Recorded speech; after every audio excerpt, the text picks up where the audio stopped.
Shalom, selamat pagi, selamat hari Minggu untuk kita semua. Puji nama Tuhan, pada hari Minggu ini kita memasuki Minggu Palma, di mana kita memperingati hari di mana Tuhan Yesus memasuki Yerusalem, diululukan. Di dalam minggu ini kita mau bersukacita. Di dalam Minggu Palma ini kita mau semakin merajakan Kristus di dalam kehidupan kita. Mari Bapak Ibu yang dikasihi Tuhan, kita semua yang telah berhimpun di tempat ini, kita mau meninggikan nama Tuhan. Kita naikkan pujian dari Kidung Jemaat nomor 15, berhimpun semua menghadap Tuhan. Dan pujilah Dia, Tuhan dan Raja kita. Haleluya.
Bapak Ibu yang dikasihi Tuhan, mari kita mengarahkan hati kepada Tuhan, kita mau mentabiskan ibadah kita pada pagi hari ini.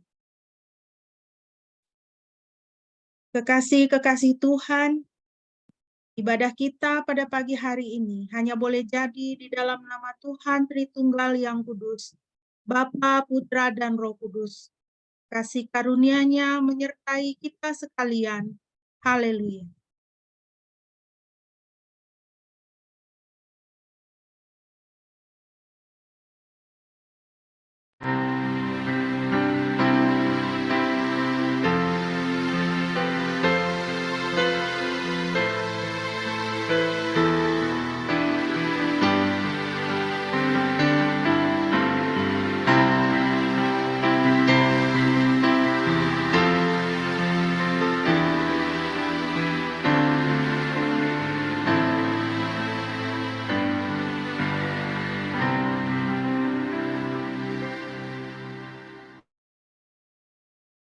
Firman Tuhan yang melandasi ibadah kita pada pagi hari ini terambil dari Injil Yohanes 15 ayat 12 sampai dengan ayat yang ke-13.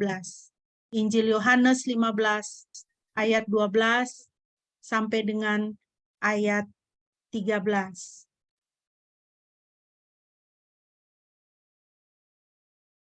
Demikianlah firman Tuhan. Inilah perintahku, kasihilah seorang terhadap yang lain, sama seperti aku telah mengasihi kamu. Tidak seorang pun memiliki kasih yang lebih besar daripada ini, yaitu seorang yang rela menyerahkan nyawanya demi sahabat-sahabatnya. Puji nama Tuhan. Bapak Ibu yang dikasihi Tuhan, ini adalah perintah Tuhan Yesus kepada kita yang menjadi murid-muridnya, yang menjadi para pengikutnya, yaitu supaya kita mengasihi seorang terhadap yang lain. Atas dasar apa? Atas dasar kasih Tuhan yang sudah terlebih dahulu Tuhan berikan kepada kita. Di dalam minggu sengsara yang terakhir ini, pada hari Minggu ini. Biarlah kita semakin mengenangkan akan kasih Tuhan kepada kita. Kasih-Nya yang besar. Dia menyebut kita sebagai sahabat-sahabatnya. Dan untuk para sahabatnya, dia menyerahkan nyawanya. Biarlah dalam minggu sengsara yang terakhir ini, di minggu Palma ini, kita juga boleh merenungkan bagaimana cara kita membalas cinta kasih Tuhan di dalam kehidupan kita. Tuhan yang mengasihi kita, Tuhan yang memelihara kita dengan begitu luar biasa ajaib. Bapak Ibu yang dikasihi Tuhan, mari kita meneruskan memuji Tuhan dengan bersama-sama. Kita mau membaca dari Mazmur pasal 23. Mazmur pasal 23, dan saya mohon kesediaan Shine boleh memimpin kita dalam pembacaan Mazmur 23. Ya, silakan Shine. Baik, saya akan membacakan Mazmur 23 ayat 1 sampai 6. Mazmur Daud. Yahweh adalah gembalaku, aku takkan kekurangan. Dia membaringkan aku di padang rumput hijau, dia membimbing aku ke air yang tenang. Dia menyegarkan jiwaku, dia menuntun aku di jalan kebenaran oleh karena namanya. Sekalipun aku berjalan dalam lembah bayang-bayang kematian, aku tidak takut bahaya karena Engkau besertaku. Gadamu dan tongkatmu itulah yang menghiburku. Engkau menyediakan perjamuan bagiku di hadapan lawan-lawanku. Engkau mengurapi kepalaku dengan minyak, piala penuh melimpah. Sesungguhnya kebaikan dan kemurahan akan mengikuti aku seumur hidupku, dan aku akan tinggal dalam rumah Yahweh sepanjang masa.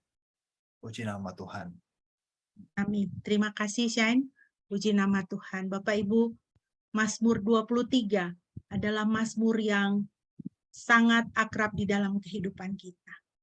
Mazmur ini menceritakan satu keyakinan kepada Tuhan akan pemeliharaan Tuhan yang begitu sempurna. Pemeliharaan Tuhan bagi kita di dalam hidup kita di dunia ini, bahkan sampai di dalam kekekalan. Kebaikan dan kemurahan Tuhan mengikuti aku seumur hidupku, dan aku akan tinggal dalam rumah Yahweh sepanjang masa. Mari kita bersama-sama memuji Tuhan, Gembala kita yang agung, dan memuji kemuliaan kasih-Nya, pemeliharaannya dalam hidup kita. Mari kita bersama-sama menyanyi dari Kidung Jemaat 415, Gembala baik, bersuling dan merdu. Dan kita akan mempersiapkan diri, kita akan merenungkan firman Tuhan.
Puji nama Tuhan.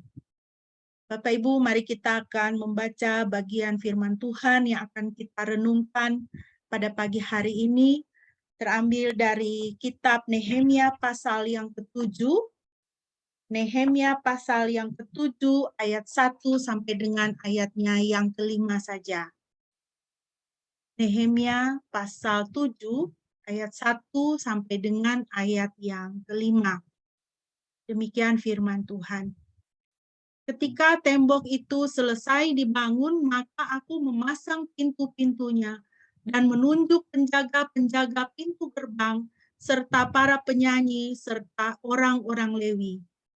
Lalu aku memerintahkan Hanani saudaraku, dan Hananya menjadi panglima istana atas Yerusalem, karena ia adalah seorang yang setia dan takut akan Elohim lebih daripada kebanyakan orang. Aku berkata kepada mereka, biarlah pintu-pintu gerbang Yerusalem tidak dibuka hingga terik matahari, dan sementara mereka masih bertugas, biarlah mereka menutup pintu-pintunya dan dipalangi, dan tempatkanlah para penjaga yang tinggal di Yerusalem, masing-masing pada tempat-tempat penjagaannya, dan juga di depan rumahnya. Kota itu luas dan besar, namun penduduknya sedikit dan tidak ada rumah-rumah yang dibangun. Dan Elohim menaruh di dalam hatiku untuk mengumpulkan para pemuka, para penguasa, dan seluruh umat untuk didaftar. Aku menemukan kitab silsilah orang-orang yang terlebih dahulu pulang, dan dalam daftar itu tertulis. Demikian firman Tuhan bagi kita yang berbahagia adalah setiap kita yang mendengar dan melaksanakan firman Tuhan dalam hidup kita sehari-hari. Mari kita berdoa sebelum kita merenungkan firman Tuhan. Bapa, terima kasih untuk firman-Mu yang boleh kami baca pada pagi hari ini dan sebentar kami akan merenungkannya. Kiranya Roh Kudus-Mu menerangi hati dan pikiran kami, sehingga kami dapat mengerti firman Tuhan dan melaksanakan dalam kehidupan kami setiap hari. Terima kasih Tuhan, di dalam nama Yesus kami berdoa. Haleluya. Amin. Bapak Ibu yang dikasihi Tuhan, kita pada pagi hari ini telah sampai pada Nehemia pasal yang ke-7. Nehemia pasal yang ke-7, sebenarnya seluruh pasal kita baca, tetapi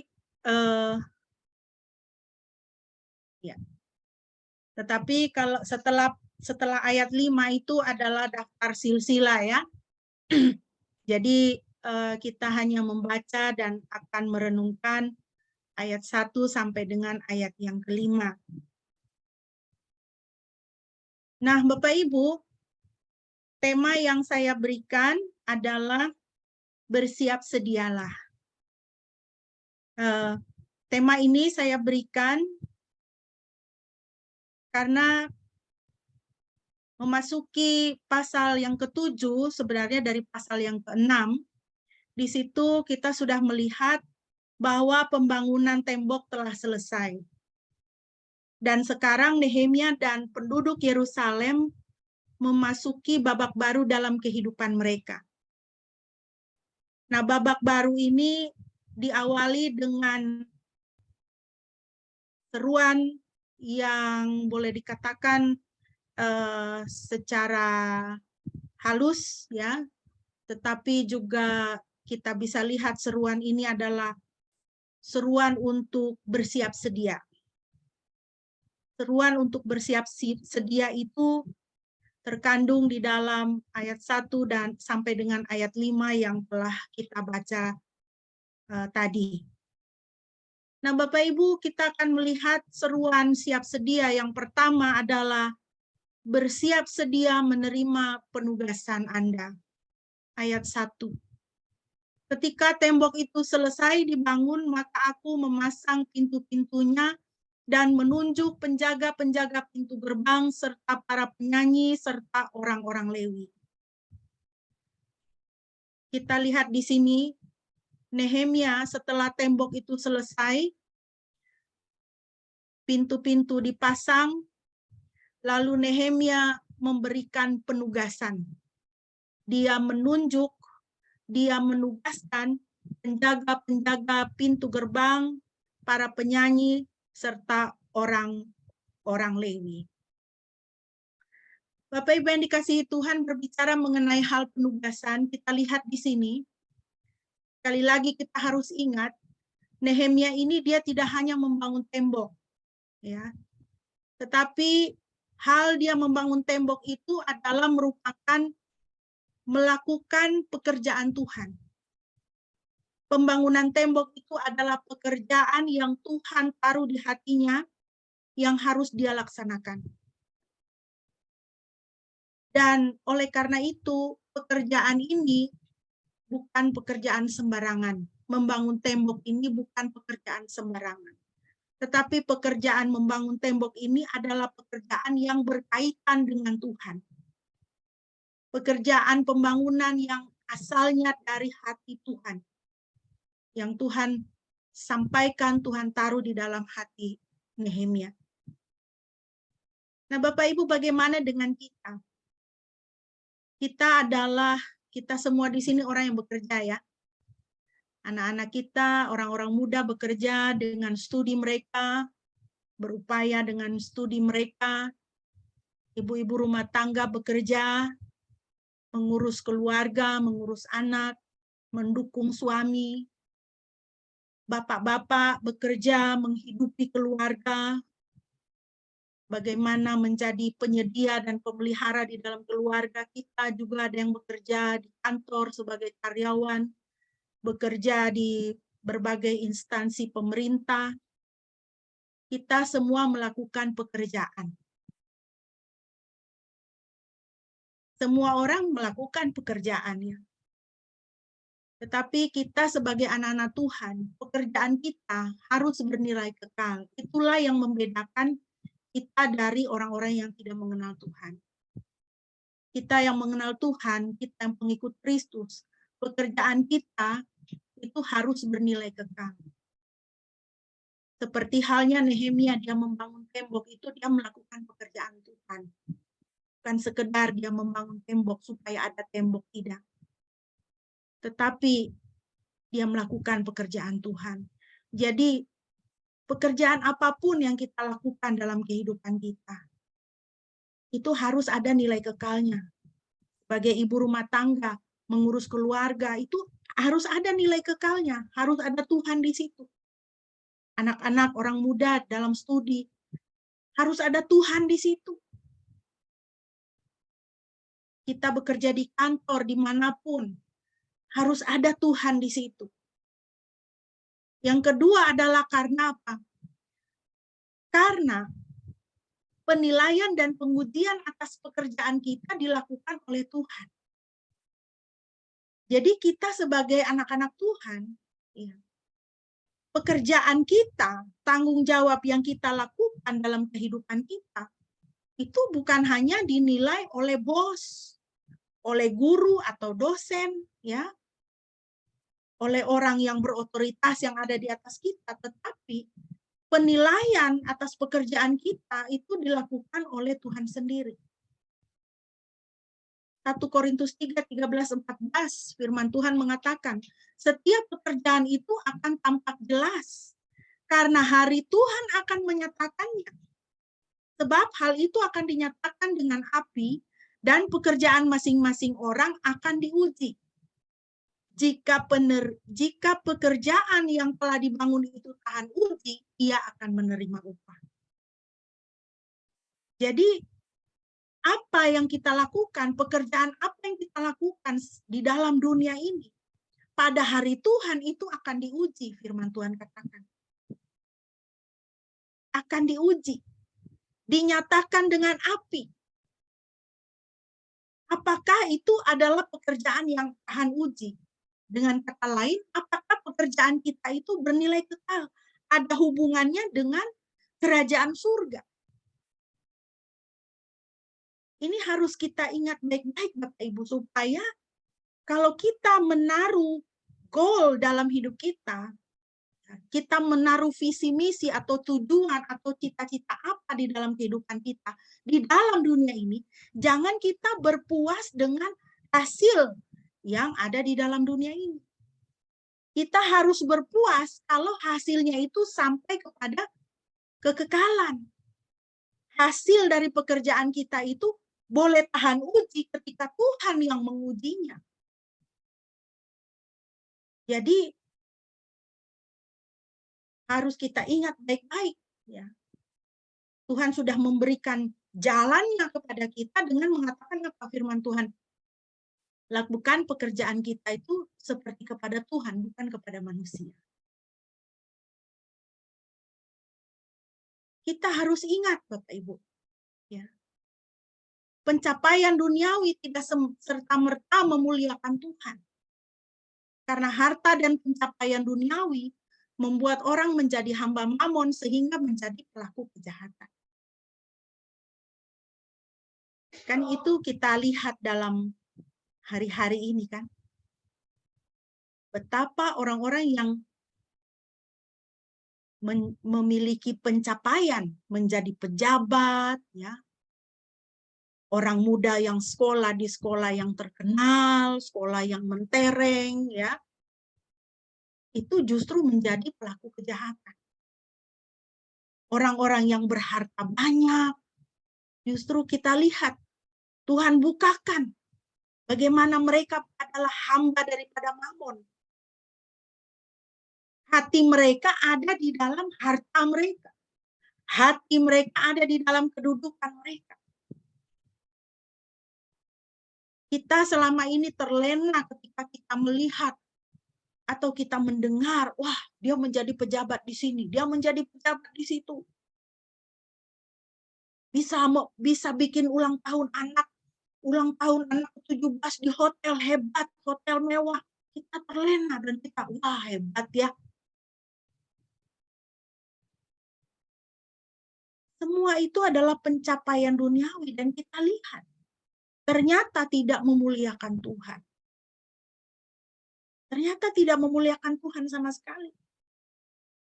Dan sedihnya kita lihat ya, itu mereka-mereka yang menjadi pelaku kejahatan ini justru orang-orang yang notabene itu orang Kristen ya. Ini sangat menyedihkan. Jadi saya bilang sama anak saya, jangan kau berbangga kalau misalnya kau itu lulus dengan cum laude. Ya. Cum laude-mu itu tidak dibawa ke surga.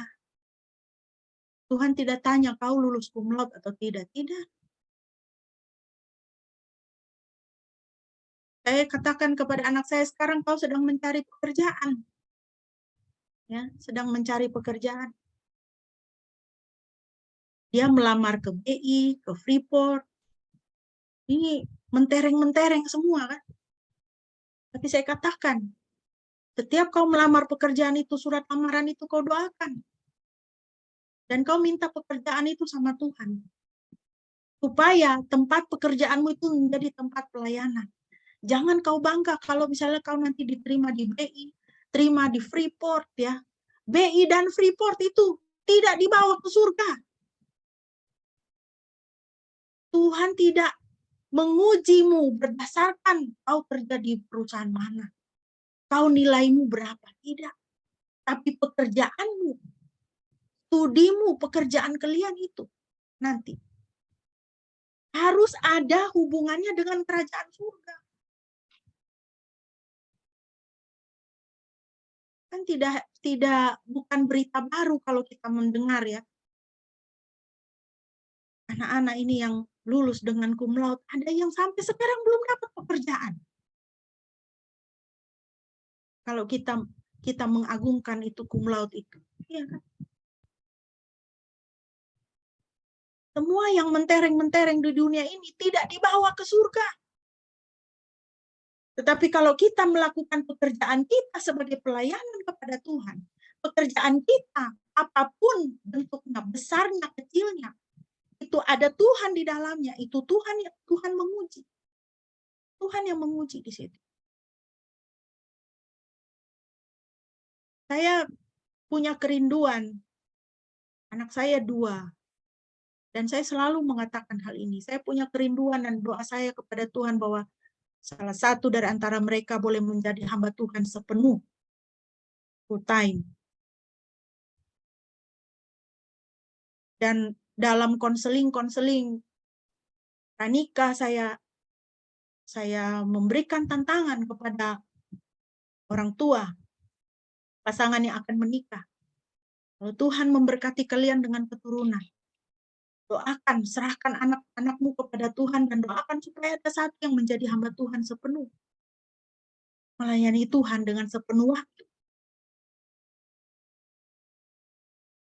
Karena firman Tuhan di dalam Maleakhi juga mengatakan persatuan daripada seorang pria dan seorang wanita itu adalah untuk apa? Menghasilkan keturunan ilahi. Generasi milik Tuhan sendiri. Tetapi sampai dengan saat ini saya belum melihat ada anak saya yang mau menjadi hamba Tuhan. Saya tetap serahkan kepada Tuhan. Itu doa saya, tetapi biarlah Tuhan sendiri yang berperkara dalam hidup mereka. Tapi saya katakan kepada mereka, seandainya pun kalian tidak menerima panggilan Tuhan secara khusus untuk menjadi hamba Tuhan sepenuh, dalam pekerjaan apapun kalian harus melayani Tuhan. Kalau kalian menjadi pejabat, kalau Tuhan kehendaki, Tuhan sayang, uang kalian itu harus melayani Tuhan. Tidak boleh melayani hawa nafsu, keinginan hati sendiri. Tidak bisa. Karena ketika uang kita, harta kita pakai untuk melayani diri kita sendiri, sebenarnya kita menjadi hamba mamon. Dan itu akan membuat kita menjadi pelaku kejahatan. 1 Timotius 6 ayat 10. Karena akar segala kejahatan ialah cinta akan uang. Sebab oleh memburu uanglah beberapa orang telah menyimpang dari iman dan menyiksa diri dengan berbagai-bagai duka. Ini firman Tuhan. Ini 1 Timotius 6 ayat 10 ini kan kita lihat sekarang kan. Kita lihat sekarang Alkitab itu luar biasa. Alkitab itu luar biasa. Dia membukakan segala sesuatu. Dan apa yang terjadi sehari-hari ini memperlihatkan kepada kita bahwa firman Tuhan itu ya dan amin. Akar segala kejahatan adalah cinta akan uang. Mengapa orang melakukan flexing di media sosial? Karena cinta akan uang. Mengapa orang melakukan tindak pidana pencucian uang? Karena cinta akan uang. Akhirnya apa? Terseret kepada berbagai-bagai duka, berbagai-bagai kesulitan. Bapak Ibu yang dikasihi Tuhan, mari kita memikirkan kembali hal penugasan. Ada penugasan spesial untuk setiap orang. Tadi kita membaca di dalam ayat 1. Di situ ada penjaga pintu gerbang, para penyanyi, orang Lewi. Ya. Jadi kepada setiap kita itu ada penugasan spesial yang Tuhan berikan. Tidak sama. Saya dengan Bapak Pendeta, kami sebagai hamba Tuhan, penugasan spesial kami adalah melayani Tuhan secara sepenuh.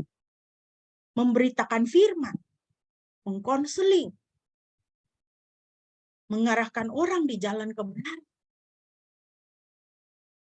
Tapi ada saudara-saudara kita di rumah mungkin yang penugasan spesialnya adalah berbeda. Penugasan spesialnya adalah apa? Merawat orang tua di rumah. Ya, menjaga orang tua yang sudah sepuh di rumah. Itu penugasan spesial, saudara.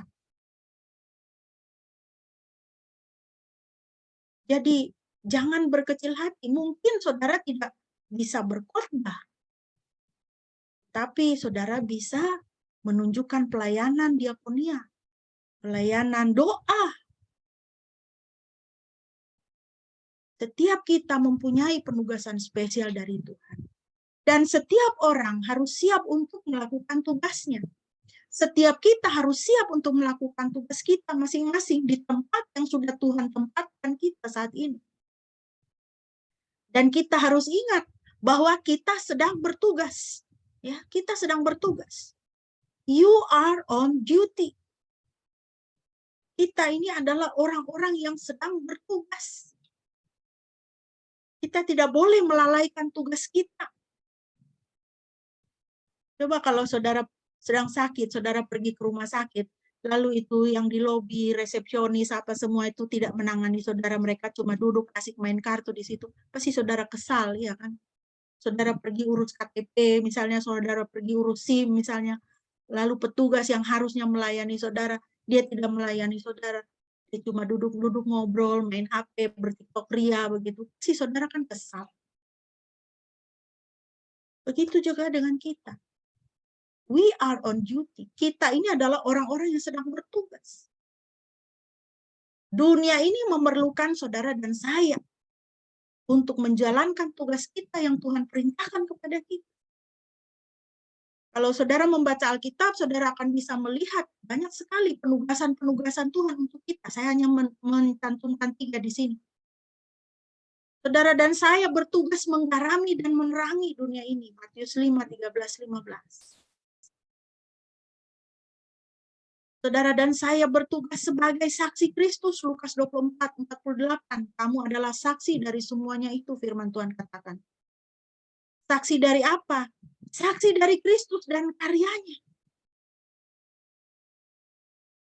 Dunia ini tidak memerlukan orang kaya. Dunia ini tidak memerlukan pejabat. Dunia ini memerlukan Kristus. Anak Tuhan boleh menjadi pejabat. Anak Tuhan boleh menjadi orang kaya, boleh. Tetapi anak Tuhan tugasnya adalah menggarami dan menerangi, menjadi saksi Kristus. Saudara dan saya dalam Yohanes 13:35, firman Tuhan katakan di situ, kita ini bertugas untuk apa? Saling mengasihi. Itu tugas kita. Dan Tuhan menugaskan kita untuk saling mengasihi. Yohanes 13:35 mengatakan bahwa apa? Kamu harus saling mengasihi. Supaya dengan demikian dunia ini tahu, dunia ini mengenal bahwa kamu adalah murid-murid. Jadi saudara, ini kita harus ingat baik-baik. Saya katakan kepada anak-anak saya, tugas kalian dari Tuhan itu bukan untuk kerja di perusahaan yang mentereng, bukan. Tugas kalian dari Tuhan itu menjadi saksi Kristus. Tugas kalian itu bukan lulus dengan cum laude, bukan. Itu bukan tugas dari Tuhan. Tugas kalian itu adalah saling mengasihi, menggarami, menerangi. Ketika Tuhan mengangkat engkau menjadi kepala, ketika Tuhan meluluskan engkau menjadi cum laude misalnya, Tuhan menempatkan engkau kerja di perusahaan yang bergengsi, Kementerian Keuangan kah, Bank Indonesia kah, ya. Saya bilang sama anak saya yang laki-laki, saya bilang, wah kau ini IT ya. Kalau kau misalnya jadi kerja di kepolisian misalnya kan, jadi untuk meneliti cybercrime gitu ya kan, keren gitu ya kan. Dunia ini zaman teknologi luar biasa. Ya itu cuma mimpi-mimpi saja. Itu tidak, kalaupun Tuhan sampai menempatkan kamu di posisi seperti itu bukan tugas kamu.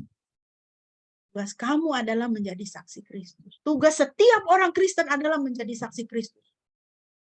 Bukan hamba yang sukses, ya kan? Firman Tuhan katakan, baik sekali perbuatanmu, hai hambaku yang baik dan setia. Bukan hamba yang sukses, hamba yang kaya raya, tidak. Hamba yang baik dan setia. Penugasan kita, ingat Bapak Ibu, adalah penugasan surgawi. upahnya juga adalah upah surgawi. Kalau Bapak Ibu lihat gambar ini, inilah yang harus terjadi sama kita. Ketika kita bertemu muka dengan Kristus, dan Dia memberi upah atas pekerjaan kita. Inilah yang mau kita dengar dari mulut Tuhan. Well done, thou good and faithful servant. Well done, selamat. Wahai engkau hamba yang baik dan rindukanlah upah dari Tuhan sendiri. Tetapi upah surgawi, upah dari Tuhan bisa kita dapatkan kalau kita menjalankan penugasan surgawi, bukan mengejar pencapaian duniawi. Yang kedua, Bapak Ibu, bersiap sedialah untuk menjalani hidup kudus. Ayat 2.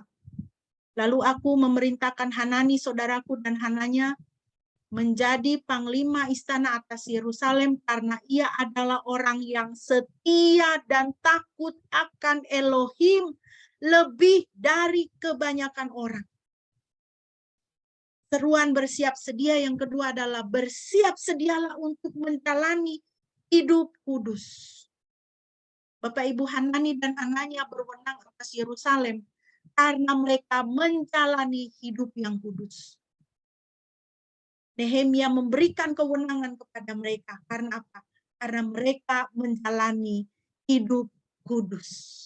Firman Tuhan katakan, Nehemia memilih mereka bukan karena mereka orang yang cakap bekerja, mereka orang yang pintar, tapi firman Tuhan jelas mencatat, mereka takut kepada Tuhan lebih dari siapapun. Hidup kudus, Bapak Ibu, takut akan Tuhan harus menjadi gaya hidup anak-anak Tuhan yang dijalani setiap hari dengan komitmen, dengan kesungguhan dan disiplin. Betapa banyak kita melihat anak-anak Tuhan hari-hari ini ya, hidup jauh dari kekudusan, lebih dekat kepada dunia. Akhirnya kita melihat anak-anak Tuhan hidupnya banyak sekali permasalahan. Hidup nggak karu-karuan. Karena apa? Karena tidak mau mengambil komitmen untuk hidup kudus, hidup takut akan Tuhan setiap hari dan dengan bersungguh-sungguh. Kita lihat Bapak Ibu, kekudusan hidup akan membawa Anda menjadi kepala. Ya. Hananya, dia menjadi orang yang berwenang atas Yerusalem karena menjalani hidup kudus. Kekudusan hidup membawa Anda menjadi kepala, dipercayakan tanggung jawab yang lebih besar. Hananya berwenang atas Yerusalem. 2 Timotius 2, 21-23, firman Tuhan katakan, oleh sebab itu, apabila seseorang menyucikan diri dari semua itu, ia akan menjadi sebuah bejana yang dikuduskan dan berguna bagi majikannya untuk setiap pekerjaan baik yang telah dipersiapkan. Ingat, dikuduskan itu konsep di dalam Alkitab, dikuduskan itu artinya dipisahkan, diasingkan. Dia menjadi satu yang istimewa, yang khusus, yang tidak sama lagi dengan yang lainnya. Apabila seorang menyucikan diri dari nafsu orang muda, dari hal-hal yang tidak suci, dari hal-hal yang menajiskan dia di hadapan Tuhan. Apabila seorang menyucikan diri dari semuanya itu, dia akan menjadi sebuah bejana yang dipisahkan, yang dikhususkan, yang diasingkan, yang berbeda dari semua bejana yang lain. Dia menjadi bejana yang berguna bagi majikannya untuk setiap pekerjaan baik yang telah dipersiapkan. Untuk semua orang yang mau berkomitmen di hadapan Tuhan, untuk hidup kudus di tengah-tengah dunia yang melawan Tuhan hari-hari ini. Firman Tuhan ini mengatakan apa? Ia berguna bagi majikannya untuk setiap pekerjaan baik yang telah dipersiapkan. Ada pekerjaan baik yang sudah dipersiapkan Tuhan untuk saudara dan saya. Jika kita berkomitmen untuk hidup kudus bagi Tuhan. 22. Sebab itu, jauhkanlah dirimu dari nafsu orang muda. Kejarlah kebenaran, iman, kasih, damai, sejahtera bersama-sama mereka yang berseru kepada Tuhan dengan hati murni. Hindarilah perdebatan yang bodoh dan tidak mendidik, karena hal itu hanya akan menimbulkan pertengkaran. Jadi Bapak Ibu, mari kita mengingat akan hal ini. Ini prinsip yang penting sekali di dalam firman Tuhan. Yang firman Tuhan ajarkan kepada kita. Saudara, kalau kita mau berhasil dalam hidup, kalau mau diangkat oleh Tuhan menjadi kepala dan bukan ekor, kejarlah kekudusan hidup. Kejarlah kekudusan hidup. Kejarlah itu. Jauhkanlah dirimu dari nafsu orang muda, firman Tuhan katakan. Kejarlah kebenaran, iman, kasih, damai, sejahtera. Semakin mendekat kepada Tuhan, semakin menyucikan diri dari dunia ini. Yang ketiga, Bapak, Ibu, dan Saudara yang dikasihi Tuhan, bersiap sedialah untuk berjaga-jaga. Ayat yang ketiga. Aku berkata kepada mereka, biarlah pintu-pintu gerbang Yerusalem tidak dibuka hingga terik matahari. Dan sementara mereka masih bertugas, biarlah mereka menutup pintu-pintunya dan dihalangi. Dan tempatkanlah para penjaga yang tinggal di Yerusalem, masing-masing pada tempat-tempat penjagaannya, dan juga di depan rumahnya, firman Tuhan katakan. Panggilan untuk bersiap sedia yang ketiga adalah bersiap sedia untuk berjaga-jaga. Berbicara mengenai hal berjaga-jaga ini, Bapak Ibu, ada 3 hal. Yang pertama, dalam penafsiran saya, adalah sadar dan berjaga-jaga terhadap serangan dan tipu daya si jahat. Sadar dan berjaga-jaga terhadap serangan dan tipu daya si jahat. Kita harus memiliki hati yang menguji setiap roh. Jadi, sebagai anak-anak Tuhan itu nggak bisa kita menjalani hidup kekristenan gitu. Pokoknya ya ke gereja, pokoknya jalanilah sebagai orang Kristen bagaimana begitu. Tidak. Tapi harus berwaspada, harus berjaga-jaga, harus punya hati yang menguji setiap roh. Dengar pengajaran apa, diuji. Dengar pengkhotbah siapa, diuji. Itu tafsirannya benar enggak? Pemaparannya itu sesuai dengan firman Tuhan atau tidak? Belakangan ini saya perhatikan ya, hanya muncul orang-orang yang saya tidak tahu apakah mereka sekolah Alkitab, apakah mereka teolog, atau apa, tetapi ya dalam tanda petik itu mereka menjadi pengkhotbah gitu ya. Orang-orang muda, ya. Saya mencoba mendengarkan apa isi dari penyampaian mereka. Mereka bicara di podcast, mereka punya kanal YouTube, mereka punya laman Facebook dan sebagainya. Dan semakin saya mendengarkan, saya semakin geleng-geleng kepala. Ini luar biasa menyimpang ini ya. Tetapi mereka banyak diikuti oleh orang-orang, khususnya orang-orang muda pada saat ini. Kita harus berjaga-jaga, harus berwaspada, harus punya hati yang menguji. Karena kita ini sekarang hidup di hari-hari terakhir, di mana kedatangan Tuhan itu sudah dekat. Dan firman Tuhan mengingatkan kepada kita. Firman Tuhan mengingatkan kepada kita, iblis itu sedang bekerja dengan bergiat-giat. Kita harus mempunyai hati yang menguji. Karena si jahat itu, firman Tuhan juga ingatkan, dia menyamar sebagai malaikat terang. 1 Yohanes 4 ayat 1-3 juga firman Tuhan mengingatkan kepada kita. Saudaraku yang kekasih, ujilah roh-roh itu. Apakah mereka berasal dari Elohim? Sebab banyak nabi palsu telah muncul ke dunia, dan setiap roh yang tidak mengaku bahwa Yesus Kristus telah datang sebagai manusia, dia tidak berasal dari Elohim. Dan itulah antikristus yang telah kamu dengar bahwa ia sedang datang. Banyak nabi palsu muncul ke dalam dunia. Banyak orang dipakai oleh roh-roh yang bukan dari Tuhan. Ya. Firman Tuhan katakan, setiap roh yang tidak mengaku Yesus Kristus telah datang sebagai manusia, ia tidak berasal dari Elohim. Itulah antikristus yang telah kamu dengar bahwa ia sedang datang. Akan semakin banyak pengajaran-pengajaran sesat, akan semakin banyak hal-hal yang akan menyesatkan anak-anak Tuhan, sehingga membawa kepada penyangkalan terhadap karya Kristus di atas kayu salib. Penyangkalan bahwa Yesus Kristus adalah Tuhan 100% dan manusia 100%. Kita harus berhati-hati, Bapak Ibu. Yang kedua, hal berjaga-jaga yang saya pikirkan adalah berjaga-jaga menyambut hari Tuhan. Karena ini disebutkan banyak sekali di dalam Alkitab. Matius 25:13 misalnya. Oleh karena itu berjaga-jagalah, karena kamu tidak mengetahui hari dan saatnya ketika Anak Manusia datang.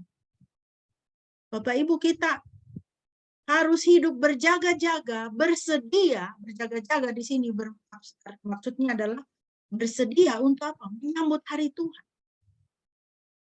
Jangan kita sebagai orang Kristen hidup untuk dunia ini.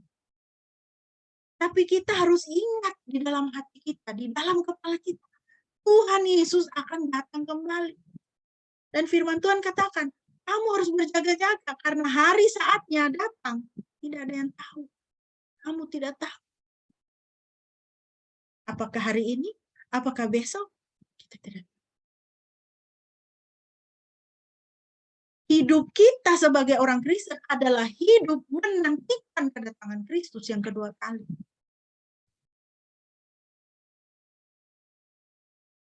Wahyu 19 ayat 11 sampai dengan 16, Bapak Ibu. Saya akan bacakan ya, Wahyu 19. Ini firman Tuhan. Ya. Dalam penglihatan Yohanes, dia menuliskan, dia mengatakan begini. Aku melihat surga terbuka, lihatlah, ada seekor kuda putih, dan dia yang duduk di atasnya disebut setia dan benar. Dia menghakimi dan berperang dalam kebenaran. Matanya seperti nyala api, di kepalanya banyak mahkota.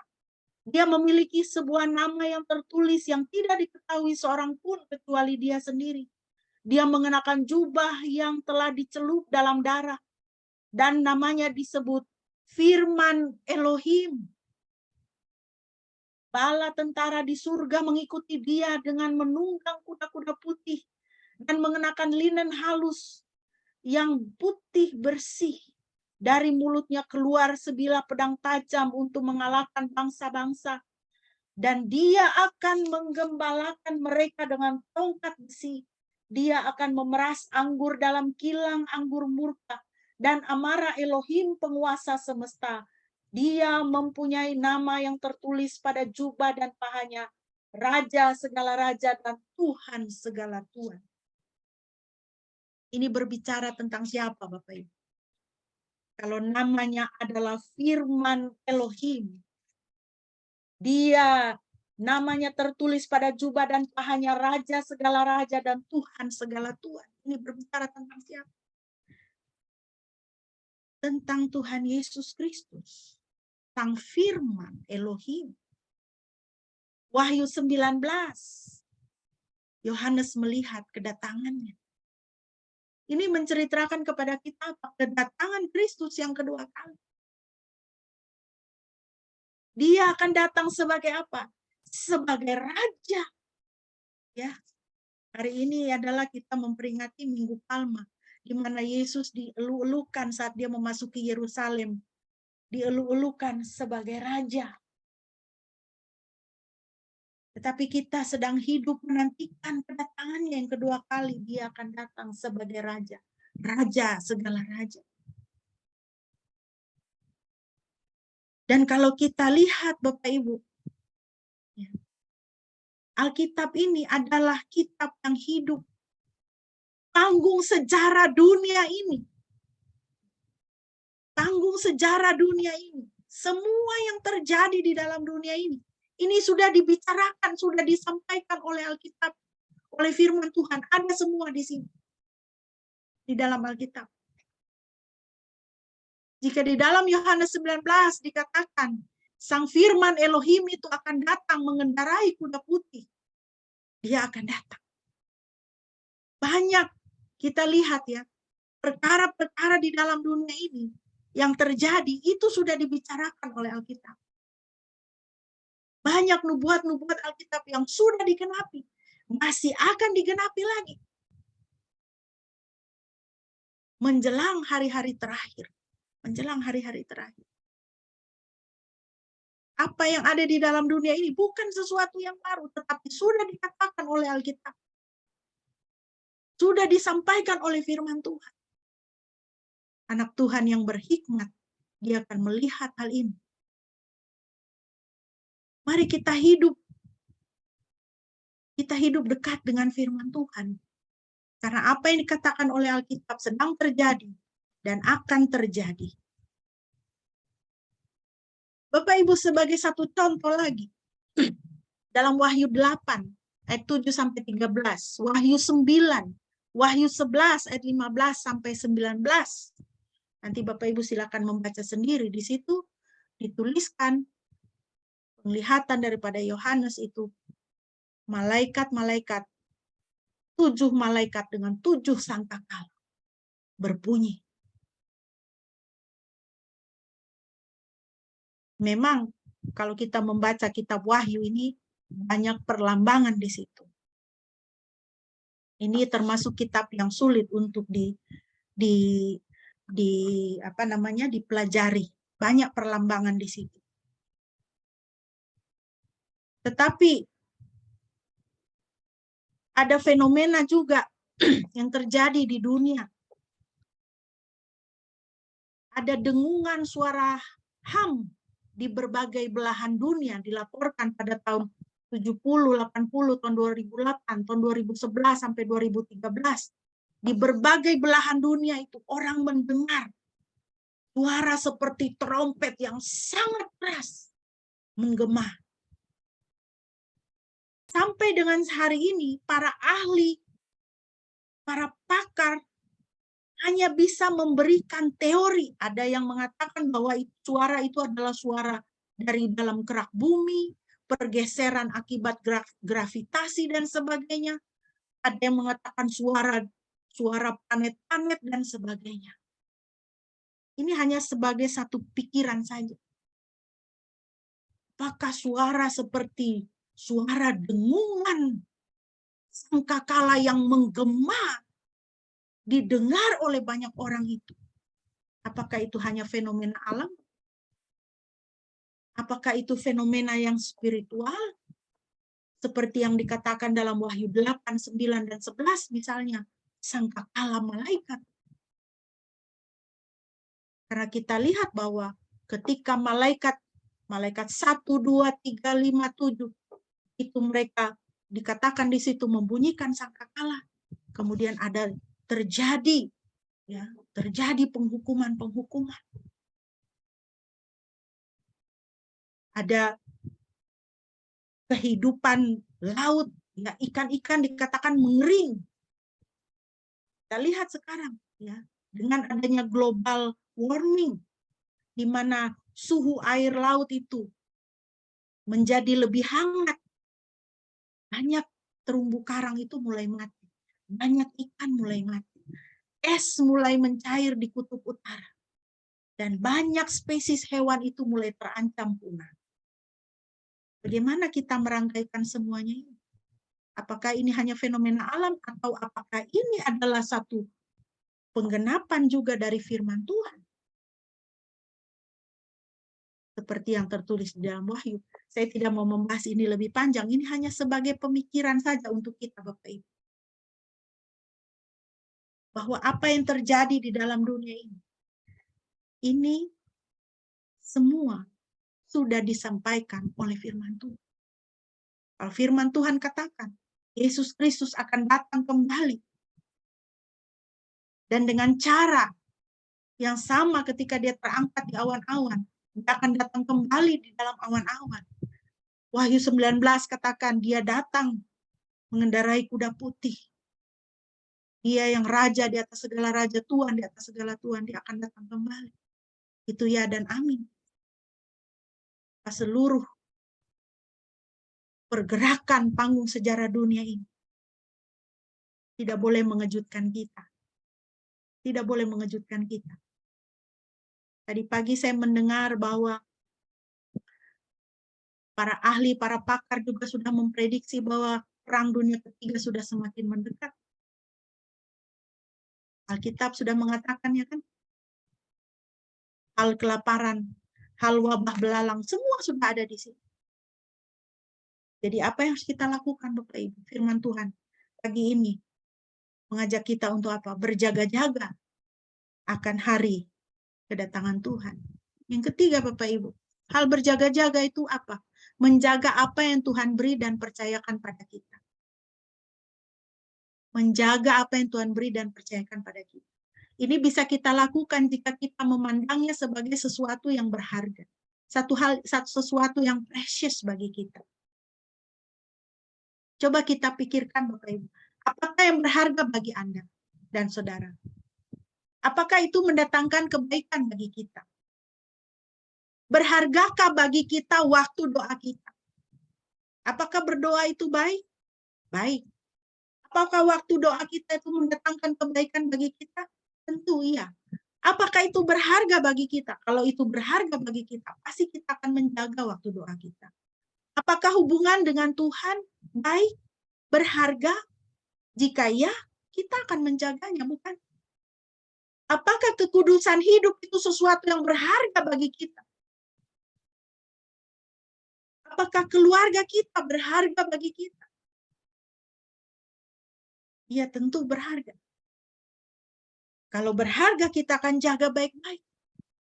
Kita tanamkan firman Tuhan kepada anak-anak kita. Kita jalani gaya hidup Alkitab di dalam rumah tangga kita, di dalam keluarga kita. Apakah fasilitas yang ada pada kita itu berharga bagi kita? Rumah, HP, laptop, ya, kendaraan, mobil kah, motor kah, sepeda kah? Semua fasilitas itu, apakah itu berharga bagi kita? Kalau itu berharga bagi kita, pasti kita akan menjaganya. Kita tidak sembarang. Tidak sembarang. Apakah uang kita berharga bagi kita? Ya tentu, ya kan? Kita perlu uang kita itu untuk apa? Bayar uang anak sekolah, untuk makan, kalau sakit, untuk berobat. Kalau itu berharga bagi kita, kita jaga. Kita tidak pakai sembarang. Membeli hal-hal yang tidak perlu. Belanja hanya karena desakan keinginan, karena lapar mata. Kalau itu berharga bagi kita, kita tidak akan mengelolanya dengan serampangan. Akan kelola dengan baik-baik. Jiwa-jiwa yang belum mengenal Tuhan, apakah berharga bagi kita? Kalau jiwa-jiwa belum mengenal Tuhan itu berharga bagi kita, kita akan cari. Kita akan menjadi orang-orang Kristen yang mengabarkan Injil. Kalau kita bukan orang Kristen yang bersaksi, kalau kita bukan orang Kristen yang mengabarkan Injil, berarti apa? Kita tidak menghargai itu jiwa-jiwa terhilang itu. Jiwa-jiwa orang-orang yang belum mengenal Kristus itu. Seorang hamba Tuhan mengatakan, orang Kristen yang tidak mencari jiwa yang terhilang, pasti dia adalah orang yang terhilang. Saya harap kita tidak seperti itu ya, Bapak Ibu.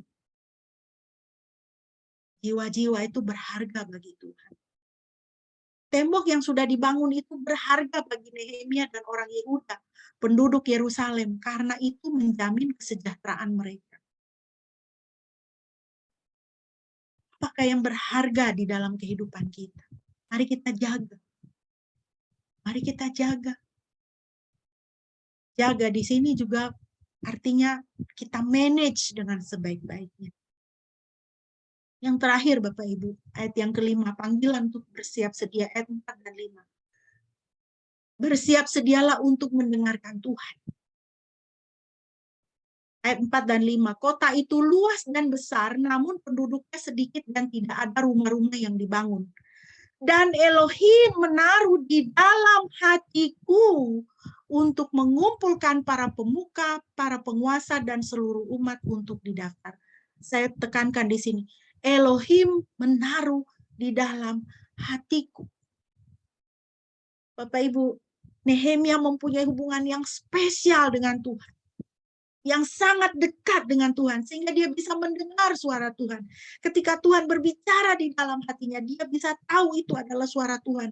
Elohim menaruh di dalam hatiku. Mendengar suara Tuhan, Bapak Ibu, hanya dapat terjadi bila kita mempunyai hubungan yang dekat dengan Tuhan. Melalui apa? Melalui kehidupan doa dan membaca Alkitab. Melalui kita mempunyai kehidupan doa dan kita membaca Alkitab. Kita tidak dapat mengetahui kehendak Tuhan bila kita tidak mencarinya. Kita tidak bisa mengetahui kehendak Tuhan kalau kita tidak mencari kehendak Tuhan di dalam firman-Nya. Kita tidak dapat mengetahui kehendak Tuhan bila kita lebih terbuka kepada dunia ini dan lebih terbuka kepada diri sendiri. Beberapa tahun yang lalu, jauh ya, tahun 2000, sebelum gempa Jogja itu, 2004 atau 2005. Orang berkata kepada saya mengajak dia, kami mendengar siaran radio, renungan waktu itu, Bapak Pendeta kebetulan yang membawa firman Tuhan. Lalu orang ini, teman saya ini, dia bilang, ya Cornelius bisa bilang begitu karena Tuhan berbicara kepadanya, tapi Tuhan tidak berbicara kepada saya. Saya sudah menjadi orang Kristen seumur hidup saya, Tuhan tidak pernah berbicara kepada saya. Saya bilang, apakah kau sudah pernah berkata kepada Tuhan, Tuhan berbicaralah kepada saya? Apakah kau sudah pernah membuka Alkitabmu dan membaca dan berkata, Tuhan berbicaralah kepada saya melalui firman? Kalau kita tidak pernah membaca Alkitab, kita rajin ke gereja, tapi kita tidak pernah baca Alkitab. Jangan heran kalau kita tidak dapat mendengar suara Tuhan. Kita lebih terbuka kepada dunia ini, kita lebih terbuka kepada emosi kita, pikiran kita, hikmat kita sendiri, pertimbangan kita, perasaan-perasaan kita. Kita tidak bisa mendengar suara Tuhan. Tuhan kita adalah Tuhan yang berbicara.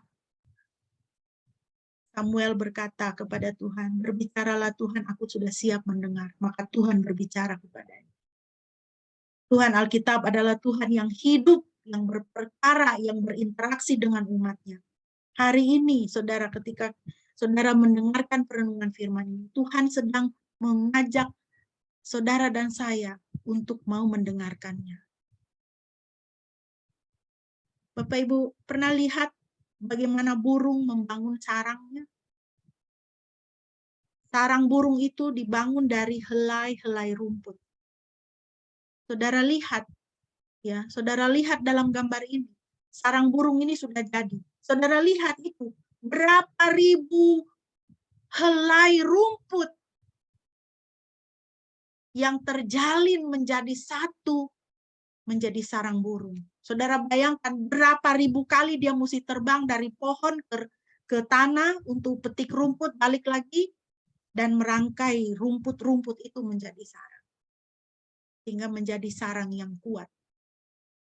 Saudara pernah lihat sarang burung jatuh dari pohon? Pernah ya?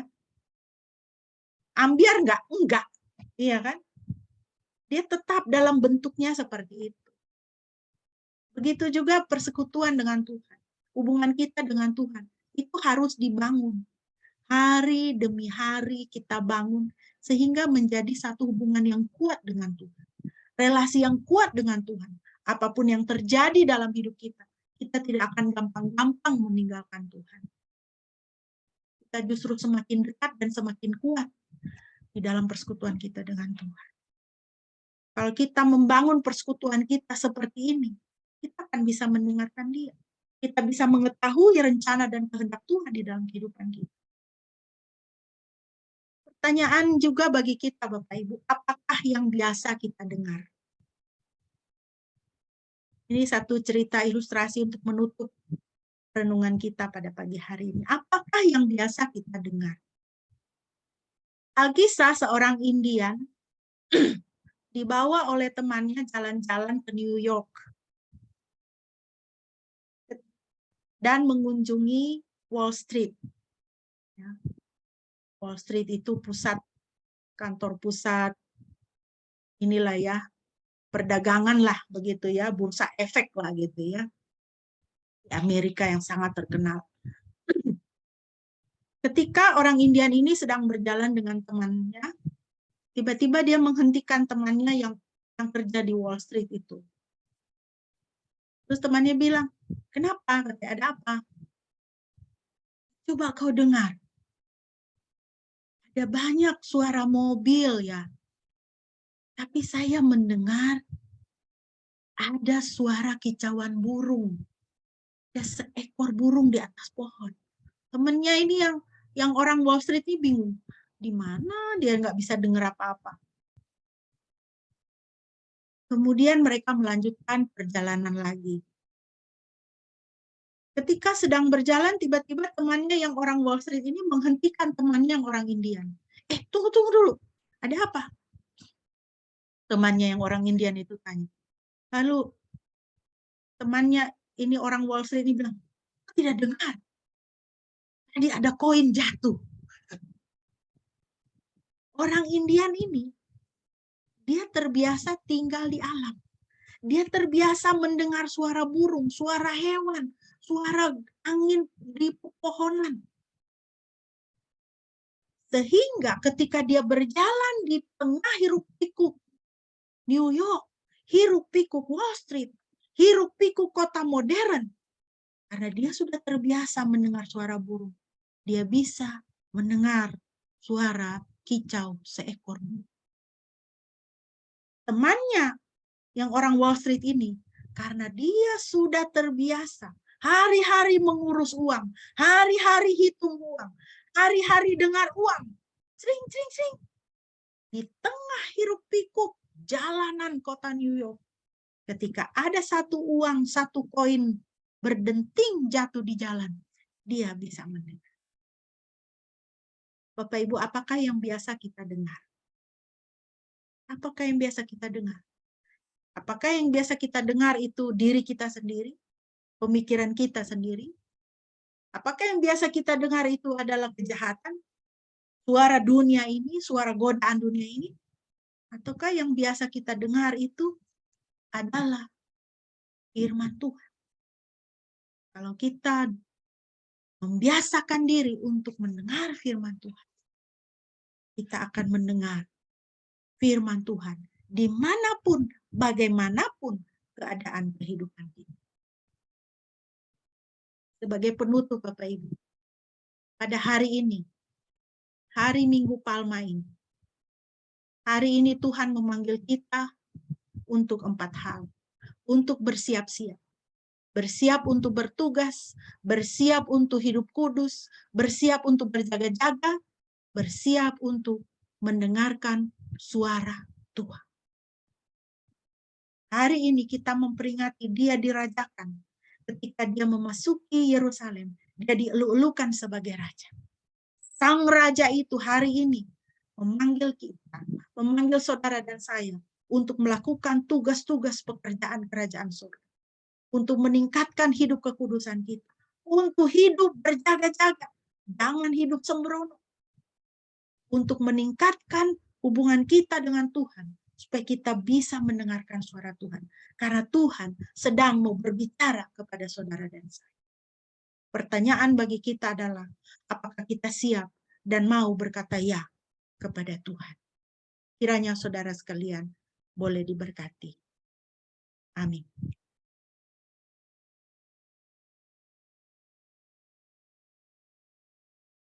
Saya mohon kesediaan Bapak Pendeta untuk memimpin kita dalam doa respon dan juga doa syafaat.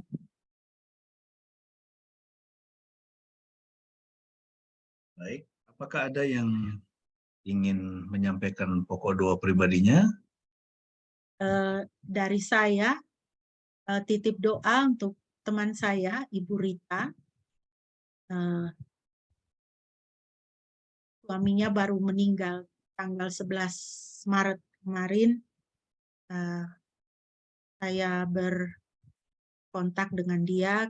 Kita sama-sama di PW Komperta, tapi beliau tinggalnya di luar komplek.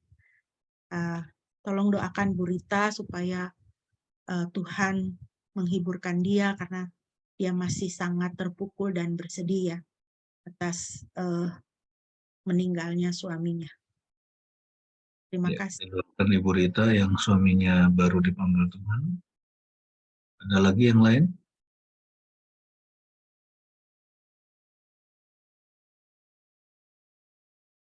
Anak-anak masih ujian? Abe ada Abe. Abe apa Abe? Nggak berani. Nggak berani. Oh, nggak berani. Sini ayo. Dia mau berterima kasih karena Tuhan sudah selesaikan ujiannya. Oh ya, puji Tuhan. Kita doakan juga Pak Prapto ya, yang sedang sakit, yang ada di depan rumah. Supaya Tuhan jamah dan sembuhkan. Juga Cora yang masih dalam proses menunggu respon ya terhadap lamaran-lamarannya untuk pekerjaan. Baik, mari kita bersatu dalam doa. Kita akan berdoa bersama untuk pokok doa kita. Bapa dalam surga, terima kasih untuk firman-Mu pada pagi ini. Kami diingatkan bahwa kami harus selalu siap sedia karena Tuhan sudah memanggil kami untuk melayani Tuhan melalui kehidupan kami, melalui profesi kami, melalui pekerjaan, melalui studi kami, melalui keluarga kami, supaya semuanya dipakai untuk melayani Engkau. Dan juga kami dipanggil agar senantiasa hidup dalam takut akan Tuhan, hidup di dalam kekudusan, seperti yang dilakukan oleh Nehemia, bahwa bukan hanya soal membangun tembok, tetapi bagaimana supaya kehidupan rohani umat Israel, umat Yehuda pun boleh semakin meningkat. Mereka belajar dengar-dengaran pada suara Tuhan, tidak hidup seperti dunia ini. Oleh karena dunia ini selalu berusaha untuk menarik kami mengikuti kehendak-Nya. Tetapi Tuhan, Engkau mau kami menjadi anak-anak kerajaan yang mengikuti kehendak. Terima kasih atas firman-Mu, kiranya Engkau memeteraikannya di dalam hati kami masing-masing. Kami bersyukur untuk anak-anak kami yang sudah menyelesaikan dan mungkin masih akan ada lagi yang akan menyelesaikan ujian akhirnya. Terima kasih buat Ebi yang sudah menyelesaikan ujian akhirnya, ujian tengah semesternya. Kami sungguh berdoa supaya hasilnya baik Tuhan. Dan juga untuk yang masih mungkin akan menyelesaikan dan sedang menyelesaikan ujian tengah semesternya juga dapat menyelesaikannya dengan sebaik-baik mungkin. Berkati semua anak-anak kami yang sedang studi, baik Ebi, Uwis, Kelvin, Melvin, Shine, dan yang lainnya ya Tuhan. Kiranya Tuhan Engkau menolong mereka supaya mereka boleh berhasil dengan studi mereka dan nama Tuhan boleh dipermuliakan melalui kehidupan mereka. Saat ini kami juga mau berdoa untuk Ibu Rita yang sedang berduka karena suaminya sudah dipanggil oleh Tuhan. Kami mau Tuhan, kami rindu supaya pagi ini lagi Roh Kudus melawat dia. Roh Kudus menghibur dia. Roh Kudus menguatkan dia dan seluruh anggota keluarganya. Roh Kudus mengangkat semua kesedihan di dalam hatinya dan memberikan dia damai sejahtera dan sukacita yang melampaui segala akal dan pikiran. Biarlah hari ini Tuhan, dia boleh memandang kepada Yesus yang berkata, damai sejahtera kuberikan kepadamu, damai sejahtera kutinggalkan bagimu, dan apa yang engkau beri tidak seperti yang diberikan oleh dunia ini. Karena itu kami tidak perlu gelisah dan gentar. Terima kasih Bapak, hiburkan Ibu Rita. Kami juga teringat untuk Pak Prapto yang saat ini sedang sakit.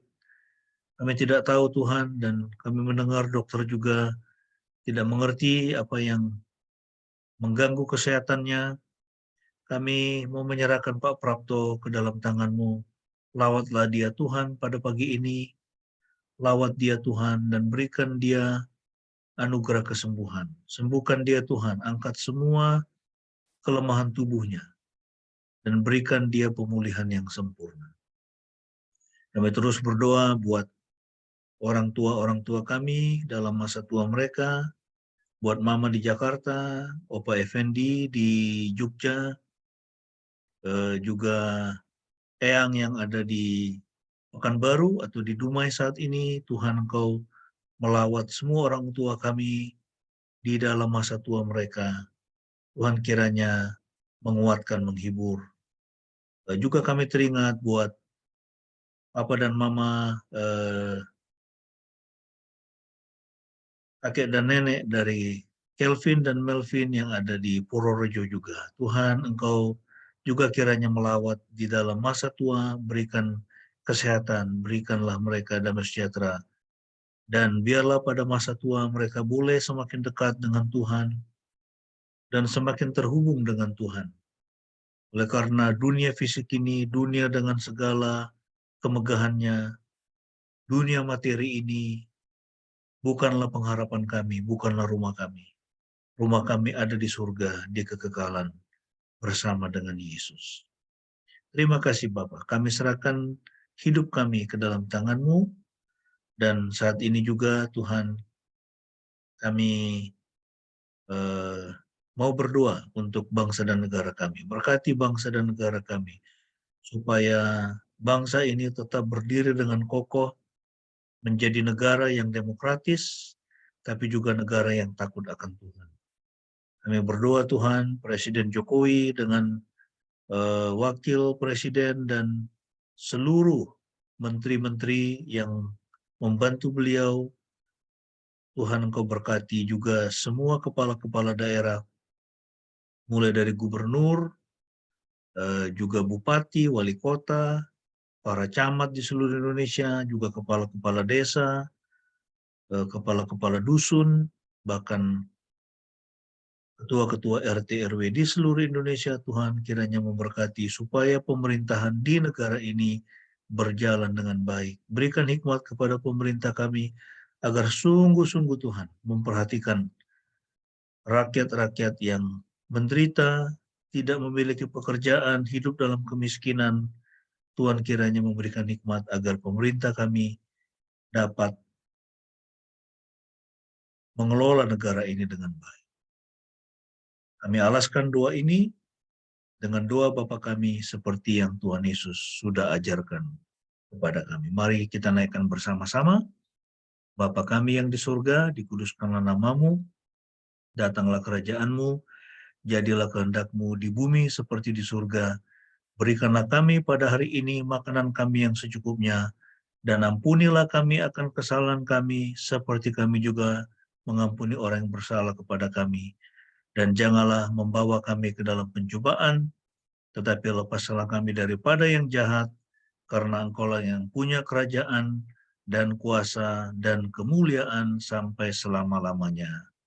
Amin.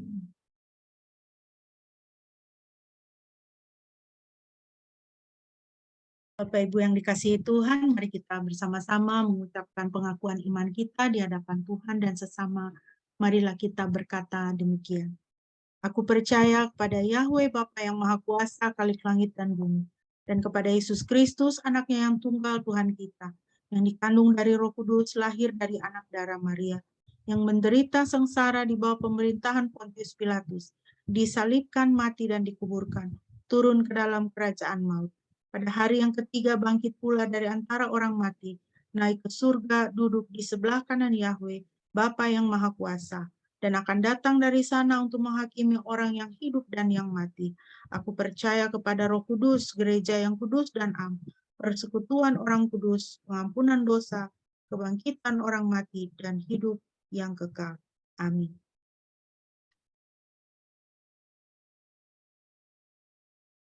Bapak Ibu, kita akan mengakhiri ibadah kita pada pagi hari ini. Mari kita kembali memuji Tuhan. Sebelum kita akan menerima berkat, kita mau menaikkan pujian dari NKB 194, Kau Tetap Tuhanku Yesus. Kita mau naikkan pujian ini dengan satu pengakuan Tuhan adalah Raja di dalam kehidupan kita, dan kita mau menyerahkan seluruh kehidupan kita, diri kita sepenuh ke dalam tangan pemeliharaan Tuhan dan hidup di dalam penghormatan akan Tuhan.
Jemaat yang dikasihi Tuhan, arahkanlah hatimu kepada Tuhan dan terimalah berkat-Nya.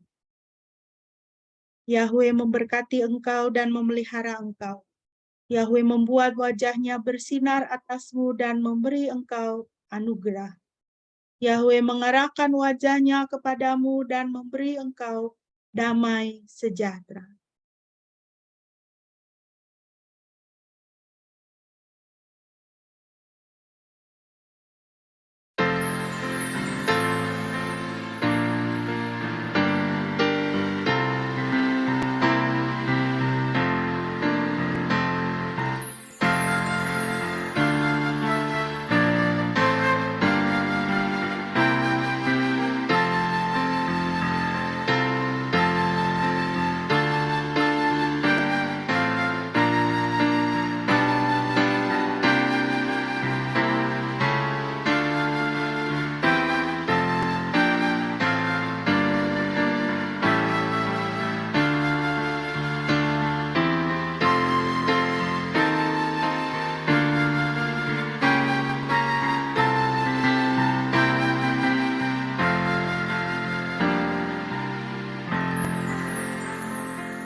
Mari kita bersaat teduh.